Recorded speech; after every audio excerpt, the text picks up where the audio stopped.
கர்த்தருடைய ஆலயத்திற்கு போவோம் வாருங்கள் என்று அவர்கள் சொன்னபோது மகிழ்ச்சியாயிருந்தேன்.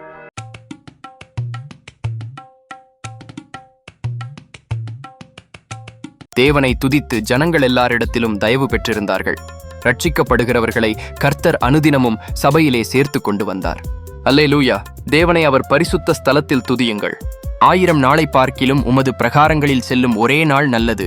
ஆகாமிய கூடாரங்களில் வாசமாயிருப்பதை பார்க்கிலும் என் தேவனுடைய ஆலயத்தின் வாசற்படியில் காத்திருப்பதையே தெரிந்து கொள்ளுவேன்.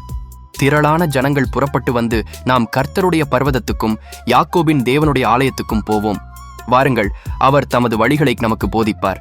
நாம் அவர் பாதைகளில் நடப்போம் என்பார்கள். ஏனெனில் சீயோனிலிருந்து வேதமும் எருசலேமிலிருந்து கர்த்தரின் வசனம் வெளிப்படும். 7 பொன் குத்துவிளக்கு மத்தியில் உலாவிக் கொண்டிருக்கிறவர் சொல்லுகிறதாவது, நீ கண்ட 7 குத்துவிளக்குகளும் 7 சபைகளாம். திருச்சபைக்கு செல்வதன் மூலம் தேவனோடு உறவை வளர்த்துக் கொள்ளலாம். கிறிஸ்துவ நம்பிக்கையையும் விசுவாசத்தையும் மற்றும் கிறிஸ்துவ வாழ்க்கை முறையை வலுப்படுத்திக் கொள்ளலாம். எங்கும் நிறைந்திருக்கும் தேவன் சபைகளிலே உலாவுகின்றார். தான் மிகவும் அன்பு கூறும் ஜனத்தை சந்திக்கிறார். தன் ஜனத்தின் ஜெபத்தையும் வேண்டுதலையும் விண்ணப்பத்தையும் கேட்கிறார், பதிலளிக்கின்றார். அவர்களின் குறைவுகளையும் நோய்களையும் போக்குகின்றார். வசனத்தை கொண்டு போதிக்கின்றார். அனைவரையும் ஆசீர்வாதமாக வாழ செய்கின்றார். பிசாசின் அனைத்து விதமான தந்திரங்கள் பாவங்களிலிருந்து நம்மை காப்பாற்றுகின்றார்.